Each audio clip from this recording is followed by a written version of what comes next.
I believe there's varying degrees of predisposition, all the way to uh, the actual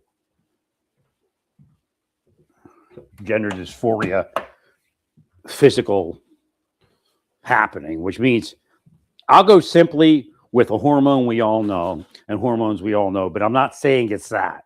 It just helps you understand, again, how do you become feminine when you're gender dysphoria, how you become masculine when you have gender dysphoria, testosterone, estrogen. So could be estrogen levels. Psychologists aren't testing people a lot of times for physical ailments. So if you're a boy with estrogen, and if your mom's a vegetarian and you eat a lot of soy, there's a good chance that you're developing estrogen more than the other boys. Now, there's muscular gay men, so I'm telling you, no, that isn't it. There's muscular trans women, so I'm not telling you that's it. Again, I told you that's a possibility of what's causing it in some people. Again, see how that works? Because this is how the deep state works. Oh, you said this. It can't be this, this, this. It can't be that, that, that. It can only be this. You know, again, restricting what somebody says to what they say they say. You know, it's never what they say. And I believe there's some possibly a brain chemistry thing. So there's a lot to it. There's metaphysics, there's psychology, there's physical predispositions, psychological predispositions. There's also, we see in the wild, we see other living beings that I have to restudy it. I can't remember if they completely switch gender or they take on characteristics of the other gender. And of course, we have people that have both genders. Well, I'm not telling you God said this. I'm not telling you God said that. Well, if God says people shouldn't be transgender, hear me out on this. If God says this and you don't research transgender, what are you all doing? You're playing a game with God, but not with God, with Satan, of course. So it's, again, innocence. If you track the scriptures, innocence increases. Just happenstance innocence. And Rabbi Yeshua ben David was killed because he brought the idea of innocence. Now, it's not what the Christians say it is. I don't even know what they're doing anymore. If I ever did. Again, they have secret societies, so you know what they do. Of course, they don't listen to them.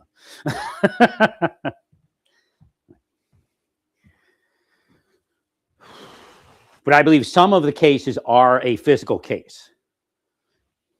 Well, again, is there brain chemistry wiring for it? And again, could it be association? Yeah, it could be. Peer pressure, all that. So not all people stay trans or even fully transition. So again, there's predispositions, there's physical things going on in the body, there's psychological things going on.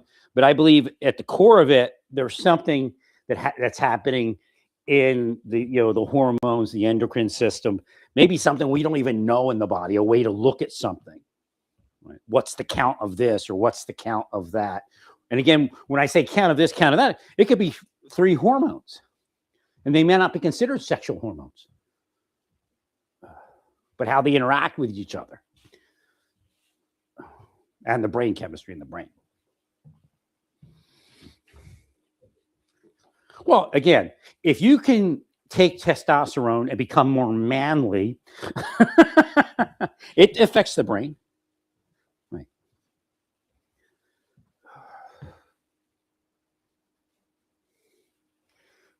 So again, it's just not been studied the way it was supposed to be studied.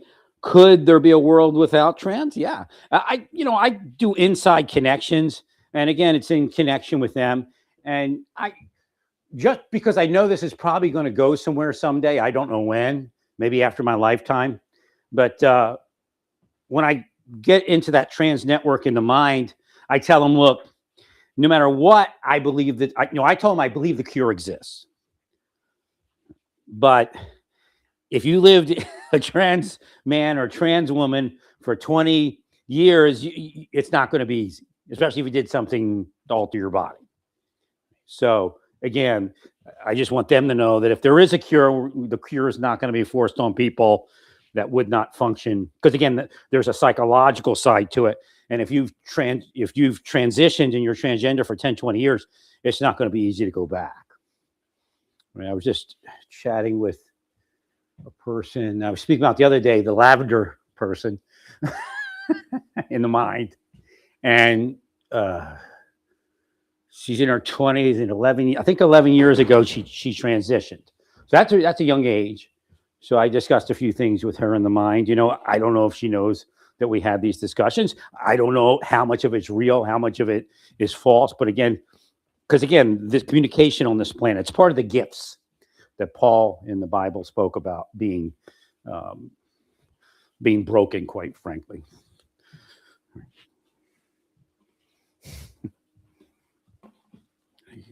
Sorry.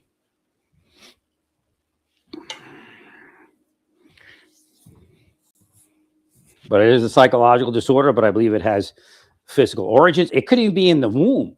Again, one of the things I'm thinking about is predisposition, which means you don't have this gender dysphoria till you're exposed to something. And maybe that is even the idea of gender dysphoria.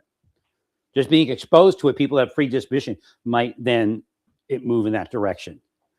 But I believe there's some sort of species on Earth where they have this capability to actually switch genders, or it happens based upon no women being available, or I can't remember. Now I will tell you that the planet cursed people gay, and cursed people men effeminate, and cursed women manly, I guess, or masculine.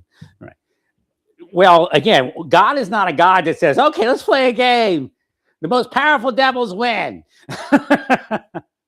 So, when I say devils, that's people that are manipulating with magic, causing, with ill intention. Right? Again, if you have a good intention moving magic, you still got to give it to God, but God has to judge where he's going to go with you if you're moving magic and are trying to do the best you can. In reality, if you move magic, let's say not even your own daughter, your neighbor's daughter, you want her to go to this big school. She's like, Mr. So-and-so, I want to go to Harvard University. So you go, biggie, biggie, boo. You go up in your room because you don't do it in front of people. And you go, biggie, biggie, boo. You jump on one foot, jump on the other foot. Biggie, biggie, boo. She goes to Harvard University. And you know it's going to work because that's how you scored all your stock market wins.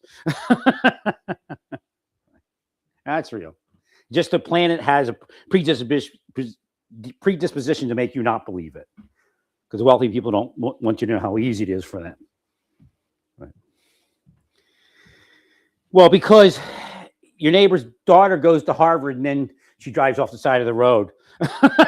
She was supposed to go to Yale, and she wouldn't drive off the side of the road. See, that's the best way to explain it. Only God knows the best direction. Or even, Wisconsin University. I'll tell you, when I was in the government, we had some judges. Everybody, what is it, Wisconsin? It's like a law school in Wisconsin or something. But we had a few judges and lawyers, and I think there was at least 2 or 3 judges and lawyers that were part of this clique. And really you could probably get a better life. You're assured more of a better life going there than just Harvard. I mean, yeah, there's a clique from Harvard. But I mean, if you lived in Maryland, you went to this university, because I don't know how many times they just stopped the whole court proceeding to just speak about it,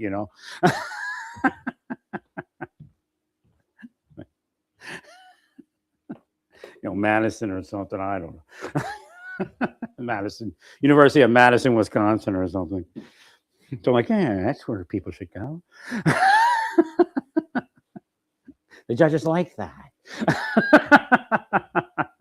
It has a good, like, even for people that go to Yale and stuff like that, it has a good reputation of producing lawyers, good lawyers. You're not going to be considered great because they didn't go to and actually that's one of Schmalkin's things. Gus Schmalkin was quite the character.